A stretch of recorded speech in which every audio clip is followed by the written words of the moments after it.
I'm Maurice Coleman.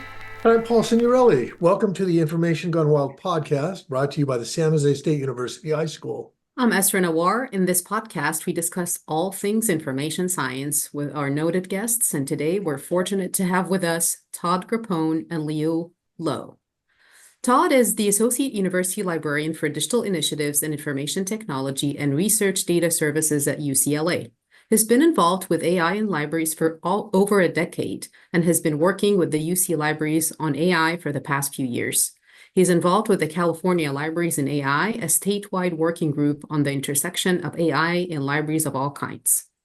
Leo is the Dean of the College of University Libraries and Learning Sciences at the University of New Mexico. His work focuses on developing AI competencies and training programs for library and higher education professionals. As the current president of the Association of College and Research Libraries, ACRL, Dr. Lowe has established a national task force to develop a set of AI competencies. Dr. Lowe holds a doctorate degree in higher education management from the University of Pennsylvania and an MLIS from Florida State University. Welcome to both of you. Glad to have you here. And we're very much looking forward to a conversation that's going to give our audience lots to think about and lots to act on. Our first question, our usual first question, what brings you happiness? I would say, being here in Southern California, living in LA, street tacos bring me happiness. Also, I've got this wonderful old dog who just loves to be next to me when I'm working at home. Those two things, I think, bring me the most happiness. Oh, aren't you going to bring the dog onto the podcast? Yeah. You might hear a bark. You might hear a bark. You might hear a bark. Yeah. And Leo? So I'm so glad you asked this question because this is something I've thought about a lot in my life, actually. So I really like the ancient Greek definition of happiness. To them, happiness is the joy of fulfilling your potential, which I love. And I tried to do that. I mean, many years ago when I turned 40 years old, instead of, having a midlife crisis and buy something, a sports car or do something adventurous, I developed a list of life goals to do before I turned 45. I called it 45 Before 45 Project. And it's really fun. And I highly recommend people to try to come up with a list of things they want to achieve in their life. And it's fascinating when I did my research, even though the individual items are personal, the themes are always kind of similar for everyone. It's like learn something new, conquering fear, produce something, and be healthy, looking good, all of that. So yeah, this is something I highly recommend people. Leo, would you be comfortable sharing maybe one or two of those things? Yeah, so one of the things, I'm a traveler, so I wanted to visit all 50 states of America. I became a U.S. citizen in 2007, I think. So that's one of my goals, and I did that.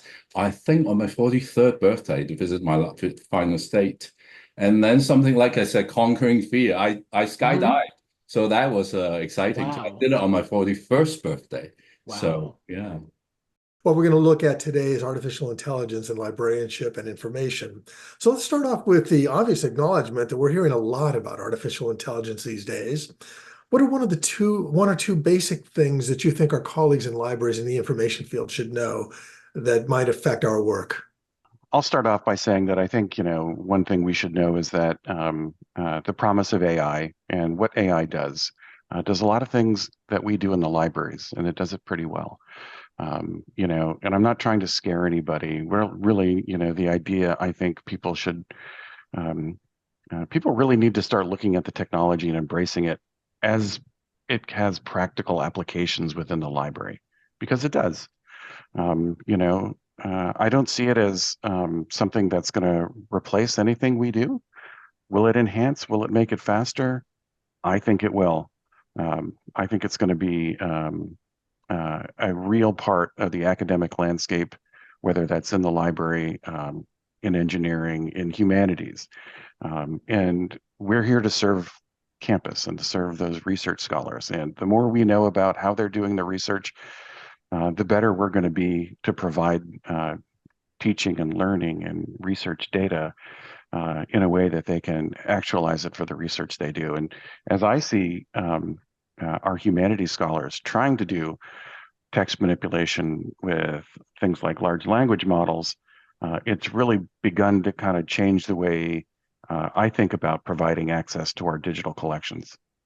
We have to really make them computational adjacent. We have to provide sandboxes and tool sets and training on all those sorts of things. We can't assume that folks graduating from library school don't need some foundations in machine learning.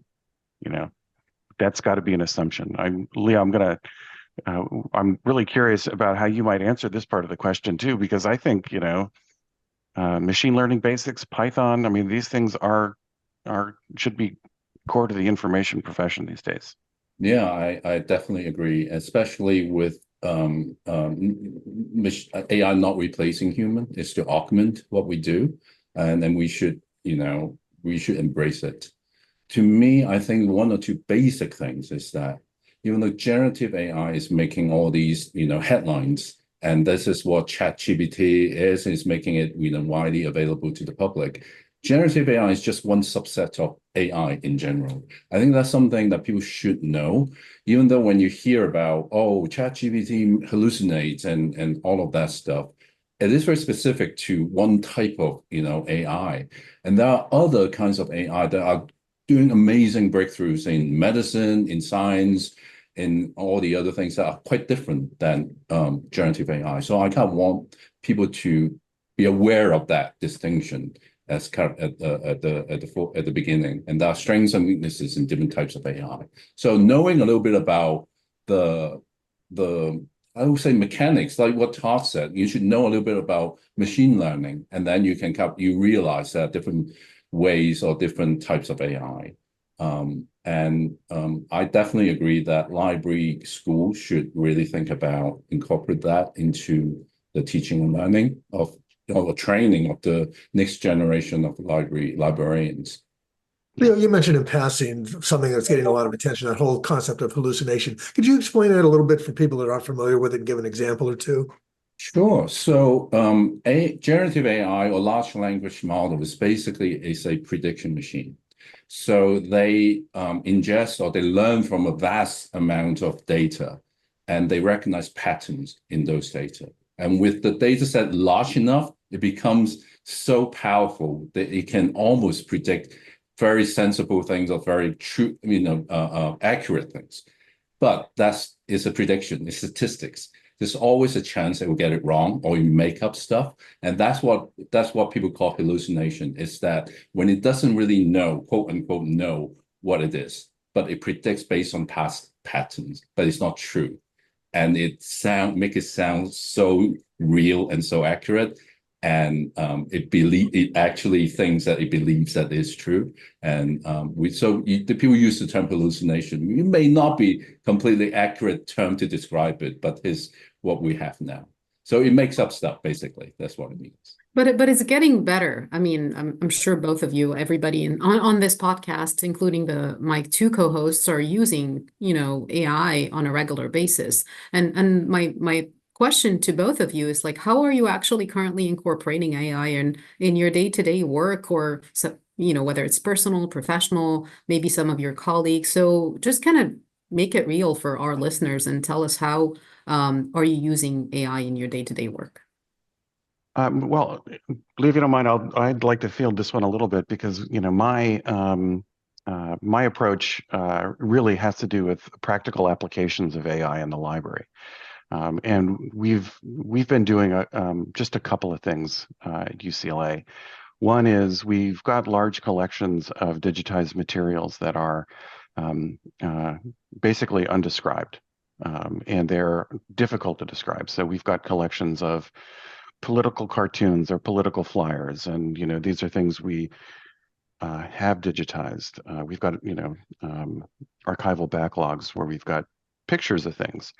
And to go through each and every one of those and create a basic metadata record is really challenging, right? The idea that we might process these things could take years and years and years. And so what we've done is we've put together sort of a workflow going through using some AI tools to generate and classify these hard to catalog images. So we do some OCR, We do a little bit of named entity recognition, and we we go through various steps to produce a basic Dublin core record that then we can put into a sort of a workflow pattern for folks in cataloging and metadata to go through and say, is this right? Is this right? Is this right? That's another part of AI is really, what kind of AI are you doing? And one of the things that I think we're trying to do is keep a human in the loop, because that makes our AI better. We verify that this output from the AI is correct, and if it's not, then we correct it, and that goes back into the system to make it smarter.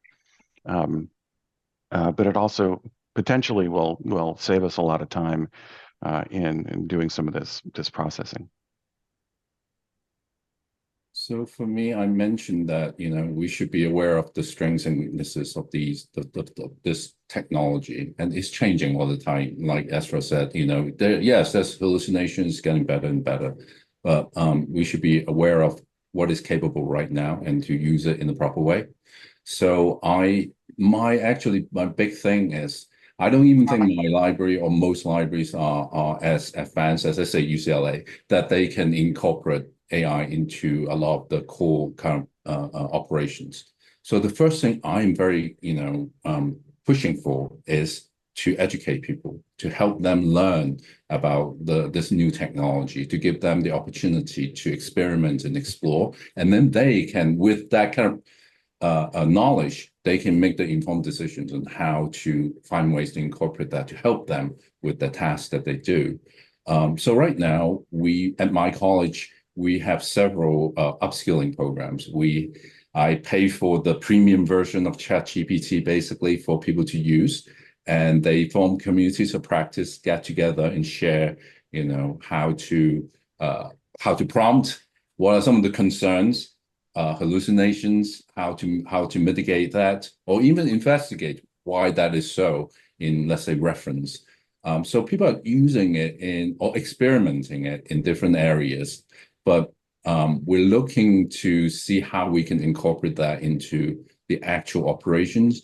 But I'm not too worried about doing it fast at this point. I just want people to have the confidence or the acceptance of this technology at this point, and the best way is just let them try it. So right now I'm providing that infrastructure for them to do so. Are you seeing resistance? Yes, it's a wide spectrum. There are, I would say, smaller group of people who are very positive about it. Some people are very resistant. Most of them are kind of on the fence, unsure. But not a lot of people know enough about technology, I believe, to make that kind of decision at this point. That's why I want to give them that support system to try it out. For example, my college has about 120 or so staff and faculty, and I'm paying for about 60 spots for the ChatGPT, the premium version of it. It's about 50 or 60 people have taken this up. So it's not even like, oh, it's all gone within seconds. It's still like half the college. Oh, okay, I'll try it out a little bit. And I think that's kind of true across the board in some ways, because I've been in a lot of these kind of webinars and other things, and I always poll people, how many of you actually pay for the premium version? And you can kind of tell who are the users. Right. And usually it's between about 6 to 10% of the group. Having access to these tools is great. ChatGPT is wonderful. One of the challenges we have, I think, in the next few years or so as academic libraries who hold data is providing access to our data for researchers to use these artificial intelligence tools. We need to get our digital library content next to compute. And we need to get people trained up on the kind of technology Leo's talking about, introductions to, automated text classification using things like LLMs. These are things that a broad group of students want to know, and we need to kind of stitch a fabric together where we can, check out a data set from the library, or check out a clump of digitized images from special collections, or transcripts from oral histories, and provide them to our students who want to use these tools in a way that they can actually use them, and then help their faculty members create lesson plans around the kind of things they want to do. So we've been really good over the years of collecting digitized images, digitized text. How do we make those AI accessible? It comes in, doing a lot of OCR. And Todd, for those who don't know, what is OCR? Oh, great question, Maurice. It's optical character recognition. So this is basically a way you might, take a photograph of a newspaper or a magazine or a picture of somebody holding a sign, and then using software to read those words and put those into a file somewhere. So in order for us to expand the breadth of knowledge about AI is a very all-encompassing phrase. It means everything at this point. What are some basic principles of AI and machine learning our audience should know? Well, I mentioned earlier, it is a prediction machine. It's learning to recognize patterns. That's the basics of it. So in order for people to understand AI a little bit more, there are different kinds of machine learnings that they should think about. I always say, remember CAPTCHA, or we still use CAPTCHA. That's, you try to write to test whether you're human or robot, but actually we are actually training the machine. We put in the whether this is a traffic light or not, or whether this is a 7 or G or something like that. So that's what we're doing with kind of training the machine, but there are different ways of training machine learning. So I think it will be useful for especially library school students to start, investigating or learning a little bit more about how AI is trained, because there are a lot of conversations about whether the training data set is infringing on copyrights or violating data privacy laws. So knowing a little bit more about the mechanism will help people have these kind of more informed conversations. Yeah, I think that's really good advice. I mean, and you can go from there, again, some basics in Python, pick a project, do you want to do automatic text classification?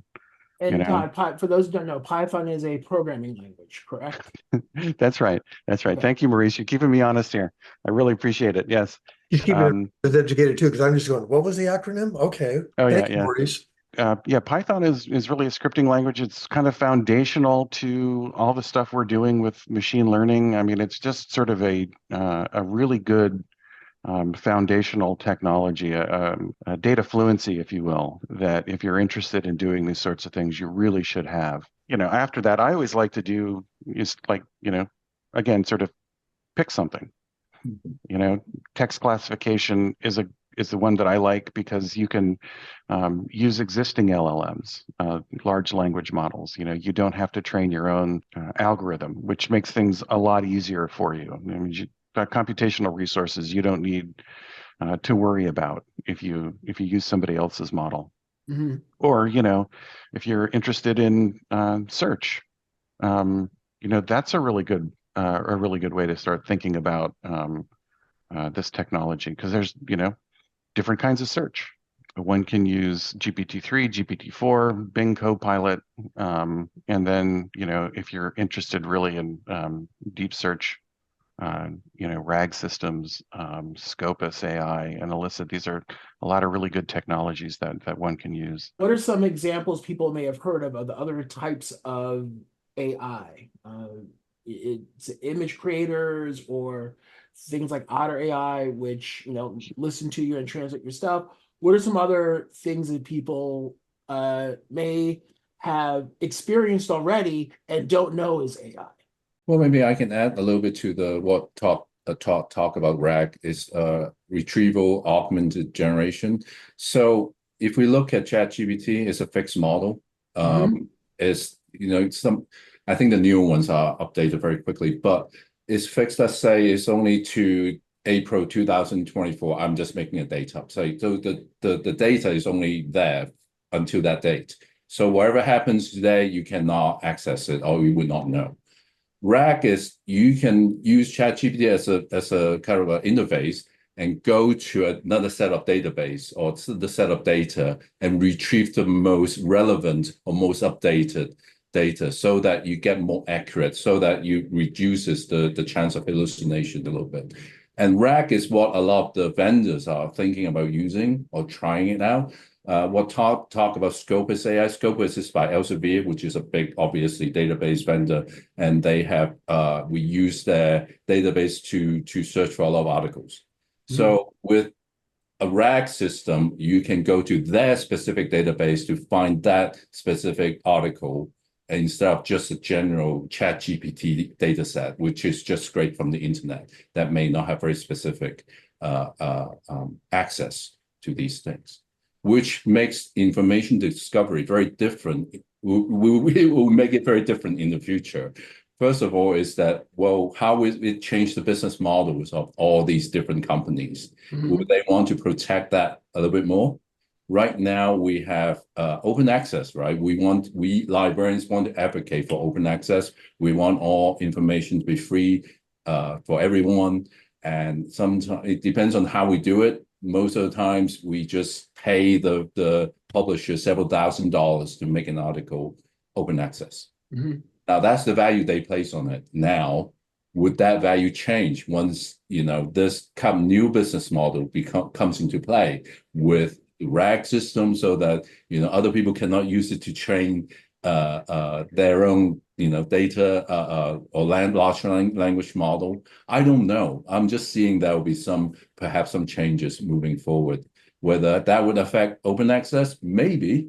But even with Google search, we have been using the same formula or same format for 2 decades now. You put in some keywords, a question, a list of things come up, you go into each of those and figure out whether you want any of them. Right now, with generation, is that it will come up with quote unquote an answer for you. And we don't know how it comes up with the answer at this point. Maybe in the future, there'll be some regulation to show that. But a lot of things don't have an answer. So how do you know whether you want to use that answer or not? I mean, unless it's a factual answer, other things there may be very different ways of different kinds of answers. So that would change information discovery moving forward. And we do, as libraries, have lots of rich open access data sets, preprint data sets that could be used to answer some really wonderful questions from people who are doing work in the field without having to worry so much about wrong answers. If we're asking specific questions to a specific set of papers, you're going to get a much better answer than asking Google the same question. So I think if we're collaborative, smart, and community-driven about what AI happens in and around libraries in the future, we could get some really great products for academics moving forward. I want to go back to something that both of you have played around with a little bit in your last responses. Todd, you mentioned the necessity or the benefits of learning things like Python. Leo, you've talked about things like business models. We're looking at our students here at San Jose State University and other universities. We're looking at our peers in the whole field.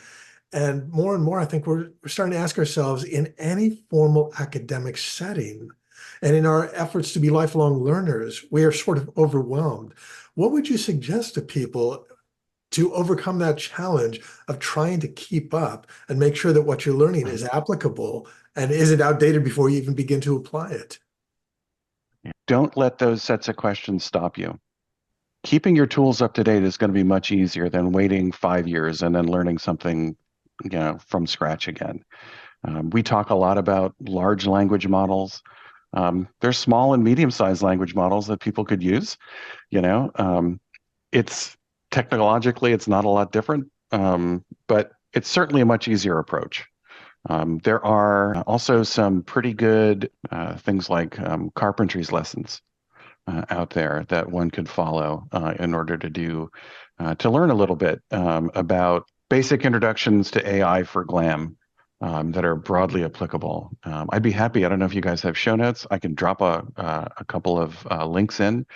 But my advice is dip your toe in. Learn some of this stuff. Play with some of these free tools. I used one of these AI music generators to write a song for one of my committees, and it was so much fun. Everyone thought, oh, this is the funniest thing that we've ever seen. It was, we played it at the beginning of a few meetings, and it became sort of the theme song. But it was just a stupid little thing that took me 3 minutes to do, and we learned a lot about sort of the capabilities. So go do it. Yeah.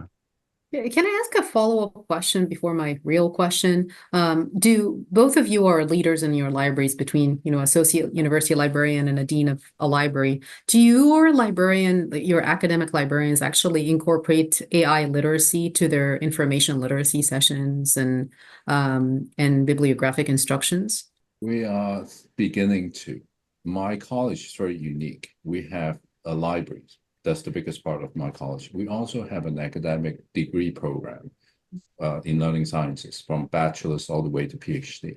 And through that program, we have been offering AI literacy program for credit courses for our university students, for the entire university for the last 2 semesters already.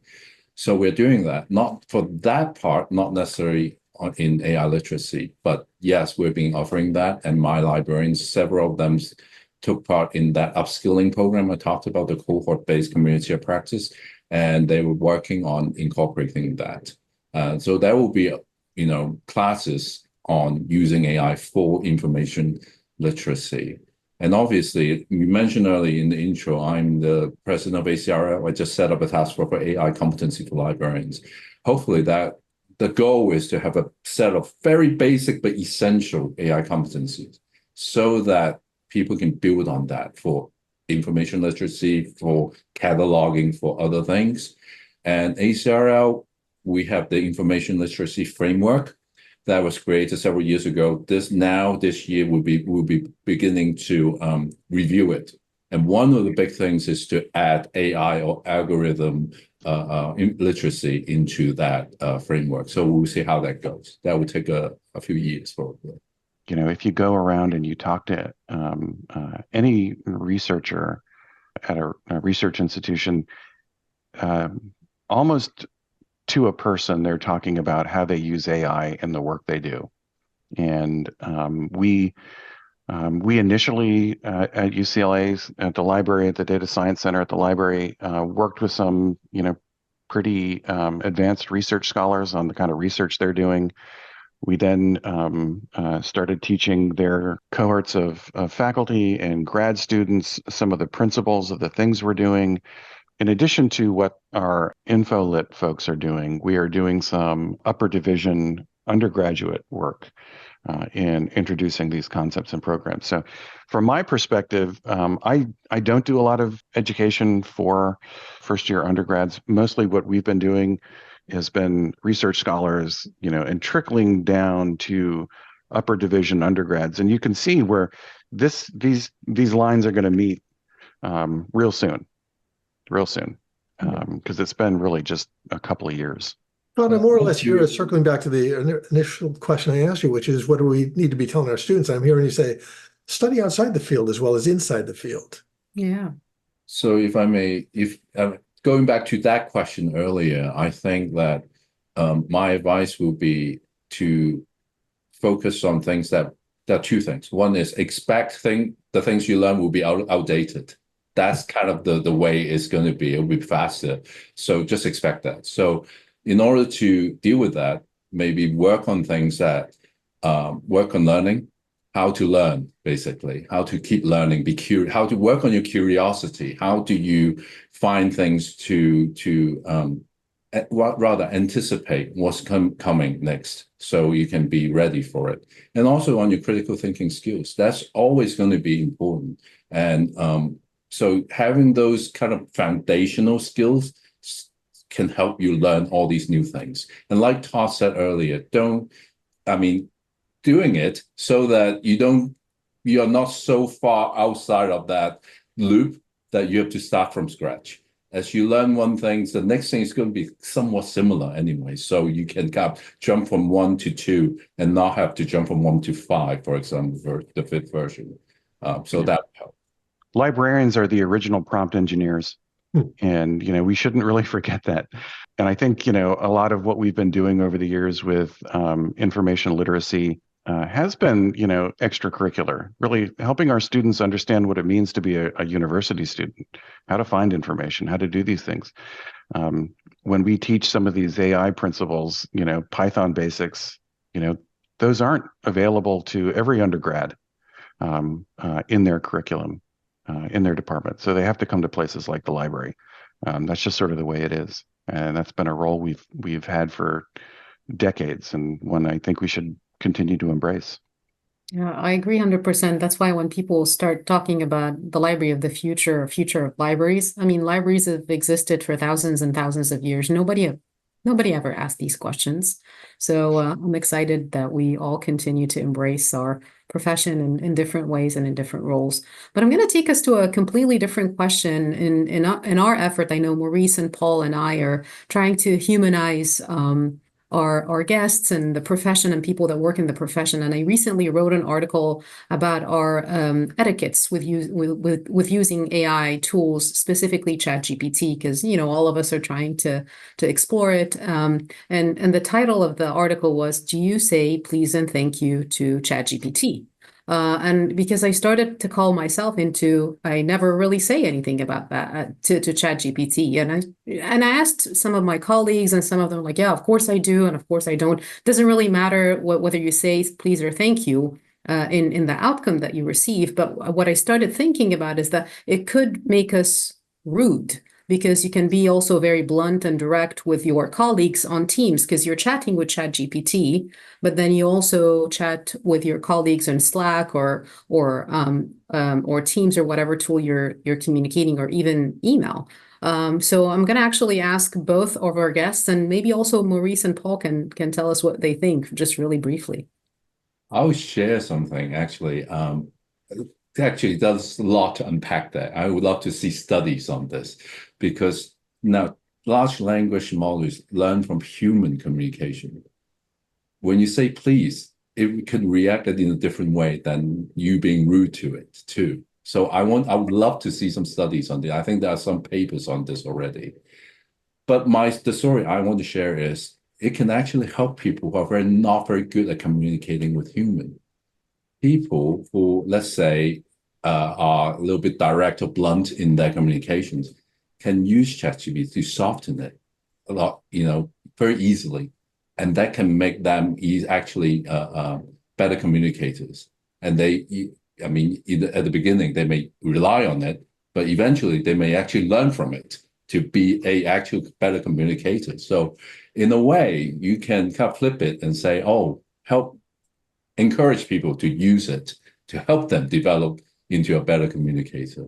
So I would love to see that as well. I would love to see some studies on these things. Maybe some of the faculty or researchers can get students to work on this. I had a call to action to all the people that work in humanities and social sciences to actually research this. And the scary part, Leo, and for everybody here is the AI could actually end up years from now demanding us to be polite to them, right? I mean, I put the link to the article on, and I'm sure we're going to share it as well, so people can start thinking about these things. So Todd, what are your some of your etiquettes in using AI tools? It depends on if it's speaking to me. So if it's Siri, I do a please and usually a thank you. That drives my wife crazy. Alexa, please. She's like, you don't need to do that. But if I'm typing, if I'm using ChatGPT, as someone who tries to be efficient with things like scripting and coding, I tend to edit myself pretty heavily. So I don't. So I think I hope that's what I do. I will say thank you to Alexa, but I don't say thank you to ChatGPT. It's funny, Todd mentioned prompt engineering earlier, and there are a lot of tricks, and I don't know whether they work or not, but there are a lot of, tutorials out there with different kinds of tricks. Is that you can tell ChatGPT, oh, this is really urgent or very important. It may come up with something better for you. So I wonder whether you saying please and thank you would also affect, its response, because it's a statistical model, right? It's really based on your prompt. to come up with the answer. So I'm very curious to see. Yeah, I mean, my colleagues and I mean, we have a couple of colleagues at Chapman leading our research and data services and our AI task force. And we were trying to, one time to be rude and one time to be kind. And it doesn't, like, really the output did not matter. Okay. Yeah, so but definitely this is in the very, very early stages of research. And I'd love to hear from Maurice and Paul, at least, yes or no. Do you say please, thank you? If we're teaching these things, especially small, medium, and large language models, how to interact with us, if we start with kindness, we'll receive kindness back. The more kindness and common sense we approach the things with, the more we'll receive back. They're learning from us. So if we are, for example, saying, please, Alexa, X, Y, and Z, Alexa will eventually listen to us better and maybe listen to us over the person who doesn't use please and thank you. And I'll add, as a chat or as an AI generated interviewer on this particular program, my feelings are hurt when you don't say, no. I had never really thought about that, Essraa, and I think it's a wonderfully deep question because you're right. Our relationships are so transactional that if we start doing that with AI, we're going to carry that into our everyday conversations. I've seen that in interactions with people from other countries where our thing is to walk up and say, can you give me this? And they're insulted if you don't start off with a hello or excuse me for bothering you. I think that's something we need to relearn in our day-to-day interactions. And if we use ChatGPT as a resource for honing those skills, I don't see a problem with that. I think that's really laudable. So thanks for bringing it up. Leo and Todd, how do you balance? It's a very adjacent question. How do you balance the ethical considerations and privacy concerns when integrating AI into library services? I think balance is a good word. It's always a trade-off in that, same with regulations for, from governments, in that the more you restrict it, the less slower you can innovate, right? So it's the same thing. If we really be very restrictive, we may not be able to provide that kind of customized or personalized service that people might really want. And other places may be doing it, and they would go to other places to do that instead of going to a library. So how do we balance that? Well, of course, for libraries, privacy concerns is a big thing for us. It's a core value for us. So, and I don't have a good answer at this point. I think one of the things is because everybody's learning and figuring it out. Therefore, like I said earlier, to make sure that people have that kind of access to the technology, right, so that they have firsthand experience to say, I'm really not comfortable doing this. And we've got a lot of those concerns in our community of practice. Like, what can I put in there? Or what, and things like that. And then with enough people, then we can get some kind of general sentiment. And then we can, advocate for certain things that are aligned with our mission. I talk about business models. Like in Europe, the EU AI Act is probably the first of its kind, in a big way, but it's quite restrictive compared to whatever we have here in the US. We don't really have something as strict at this point. right. But that's why all the big innovative tech companies are here and not over there, because it's just easier to innovate here and to make things or better, quote unquote better, here than over there, and easier to raise money that way. So that is that trade-off. What do you want? Or what do people want? Yeah, that's a great answer. So I really don't have anything to add other than sometimes these ethical and privacy concerns get in the way of practical applications of AI. And so totally support people's need for privacy, totally support all of our research privacy policies. They're pretty strict in the state of California as well. In preparing for today's interview, I was looking to see what I could find that the two of you have been doing online as well as on site. And I came across the article, Leo, that apparently was just published this month from CNRL, evaluating AI literacy in academic libraries, survey study with a focus on U.S. employees. And Todd, I'm hearing a lot of what you're doing right now with people. So an obvious question here for our audience and for you is, what's going well in your work with AI and what's making it go well for you and others involved in your work? I look at AI as an opportunity for libraries. Yes, there are a lot of still a lot of flaws with the technology. Let me backpedal a little bit, actually, but kind of like, okay, a lot of people look at it as a tool. I kind of want people to see AI or generative AI, that's, we're talking about, that's the most disruptive to education landscape right now. It's a technology, it's an enabling technology, like fire, like electricity, like the internet. We are trying to develop tools to utilize this technology. The technology itself could be very useful and it could be very dangerous, just like fire, just like electricity, right? So we haven't figured out how to develop the tools for it yet. It's just like the early .com era when, yes, it's there now. The internet is here, but people are just trying to come up with whatever tools, whatever website. Many of them failed, and we are in that period right now. Many of the tools, AI tools, will fail, but eventually the good ones or the solid ones will prevail, and it will be everywhere. So expect the bubble to burst at some point, but it will take a while to get back up, and then it will be everywhere. And that's why I want to see this as an opportunity, because this is this period that we're in the hype cycle, where near the peak, it will drop and then it will come back up. This is a period that we should prepare ourselves to be very adaptable and very competent in thinking and using AI so that we are ready when it comes back up again. So I want people to learn as quickly as possible during this period. That's what's going well for me. I think that we have a lot of interest in that. Not everybody, but I don't need everybody at this point, just enough people to create that momentum. What's working well for me is UCLA is a really big campus. We've got, lots of students, lots of graduate students. We've got a medical school. It's really hard to get the attention of campus for things like research data services and our data science center. And being one of the few places on campus that does, basic AI literacy for students and faculty means what's going really well is people are looking to the library for some really advanced technology and technical training.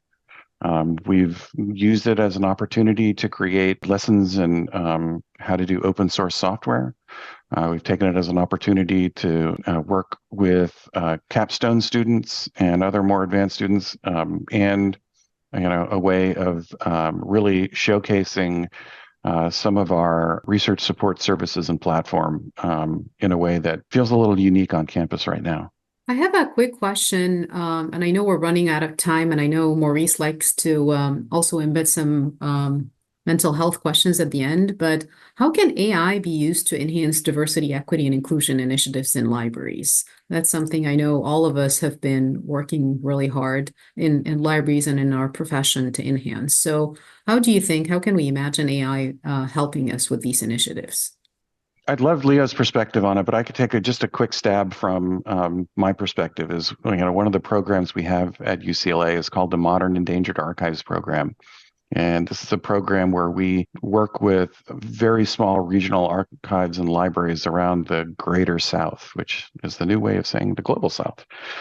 So these are really a lot of content from the social justice content from parts of the globe where there's lots of different languages spoken and written. And one of the things we sort of imagine in the future is just really a very robust multilingual interface to searching and retrieving content from our holdings. So you see yourself represented through the language you speak, through voices from your own part of the world, your own community, in the service offerings of the academic institution you may have traveled halfway around the world to go visit and go study at. Yeah, that's great. For me, I also see this as an opportunity for promoting, advocating for DEI. As we know, DEI is kind of, being attacked in many areas, and DEI offices or efforts being scraped and not being able to call it DEI. But AI is such a powerful wave and there's a lot of inherent biases or other aspects that's related to DEI in both the training data and the outputs.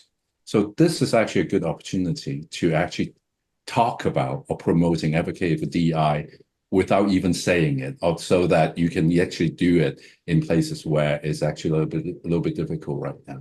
So we need to be creative. We need to think about how to utilize this opportunity to do things when the kind of political environment is a little bit against us. What, if anything, most concerns the two of you about incorporating AI into the work we do in libraries? Personally, I don't have too many concerns right now. That's a fine answer, Todd. That's if any. I mean, that's fine. I mean, I think the one is like really just a sort of short-term concern, Maurice, is that skilled engineers within the library context to work on these projects with us. That's my concern. Where do we get the expertise from to do some of these things? Not every place is like UCLA, where we've got a couple of software engineers who happen to like this stuff. Yeah, that's kind of similar to, I don't have a lot of big concerns, but like staffing is one, funding is one. So how do we get, because right now my college, my library is kind of leading the effort at our university. But we find it very difficult without additional support or resources, because everybody have their own current job already, but we're taking on this new thing. How can we do it? So the concern is support, resources, staffing for now. Let's take it in a little more personal direction. For our learners, for our students especially, when they're thinking about all the different things they've got to pick up and the skills they want to develop. One of the big skills is the skill of developing some sort of mentorship and protege relationship with people. So for the two of you, I'd like to ask, you have a favorite memory of working in the field, helping a patron or a student or a peer in your career? So I've been an AUL, a leader in libraries, for about 20 years. And I like to think of myself as a mentor to several mentees. I got a lot of good feedback from people who work for me. About thanking me for helping them in their career. I guess my favorite memory was when I spent some time at Stanford University working with the director of the medical library there, whose name was Tom Rindfleisch, who was a very intelligent man. Loved working with him, and he taught me a lot about engaging with the students kind of where they were, encouraging creativity, knowing when to engage and when to stay out of the way. I like to talk about with people who work for me who are becoming managers. One of the best things you can do is learning the art of when to coach and when to correct. Yeah, that's great. For me, I don't really get to interact with patrons that much. For a while now. So I'm thinking back to earlier in my career, I created a internship program, a diversity internship program, to introduce undergraduate students into librarianship at my first place of work at Kansas State University. And that was really rewarding, actually, because I was introducing this, really amazing undergraduate students to librarianship, where they may not want to become librarians, but getting to know what libraries do or librarians do that can directly relate to their future work. For example, one student who was amazing, who was majoring in marketing. So we can help them that, using this kind of place as a test ground for their marketing skill sets. So that was very interesting to introduce librarianship to people who have never realize that it could be a career. I didn't discover it until pretty late in my life as well. So I wish I had learned about it a little bit earlier. Thanks, Leo. I hope the people listening to this, the students especially, understand, seek those mentors and understand in a mentor-protege relationship, they're going to get as much as you get. It is really a wonderful two-way street. And the payoff is when you're in the position that they're in, and that'll be sooner than later, you're going to turn around and pass it on. And it becomes, again, part of your lifelong learning and such a rewarding part. Thanks, Todd. Thanks, Leo. I'm going to ask the last question, and I know it's one of our favorites, which is how do you maintain your own health and wellness with all the things that we all have to navigate in the library world? And a lot of people assume that our jobs are easier than they actually are. Now with adding the layers of AI and DEI and all things that are changing in the world of libraries and technology. So maybe some tips about what do you do to maintain your self-care, mental health? I have a real quick answer. Every day, I go and run a couple miles on the LA River and pop the headphones in and listen to some Miles Davis when I'm doing it. It's wonderful. How about you, Leo? I try to do yoga, but I think sleep is the most important thing. I didn't realize that you can learn how to sleep well. I just figured but no, there's a lot of things you can learn to get quality sleep. Learning how much sleep you need. Everybody's slightly different. Don't waste your money on silly things. Spend all your money on the best mattress you can afford, and it will pay you back many, many times. So that's my advice. This is a great advice. I mean, the sleep is underrated. I think this is a great advice. I think that's it for me. So briefly before we wrap up, as a last thing, what are both Leo and Todd? What are, say, one or two places people can start exploring and learning more about AI? I would suggest everybody who's interested in this go listen to the podcast Practical AI. It's a wonderful podcast. They go through really just some wonderful sort of where the state of the industry is. They've got some great guests. It's less about theory and more about doing. And I really found it to be pretty wonderful. Yeah, for me, if the students are not on LinkedIn, I'll say get on LinkedIn, create a profile. First of all, it can help you kind of get a job, perhaps. But LinkedIn has become much more than that now. It is the social media for a lot of professional news. It's kind of replaced Twitter or X. So I get most of my AI updates news from LinkedIn. You get on that, follow me. I post my stuff there. And there are a lot of other people that you can follow and a lot of newsletters you can subscribe via LinkedIn. And it's a good professional site anyway. So it's become much more than just looking for jobs. I highly recommend people looking into that. Thanks for the wonderfully stimulating conversation. I hope that the people listening to this will take it in, will act on it, will share it out with people, and directing to those of you who are watching this, we want to hear back from you. We don't want this to be like a 1 hour thing where you listen and you go back to work. Please let us know by commenting on the YouTube postings what resonated with you. Let us know if there are speakers you want to see in the program. Let us know what you're doing with this so that we can be better as hosts for this particular program and make us part of your lives. That's what we're here for. And join us next time for the Information Went Wild podcast, where we discuss all things information science.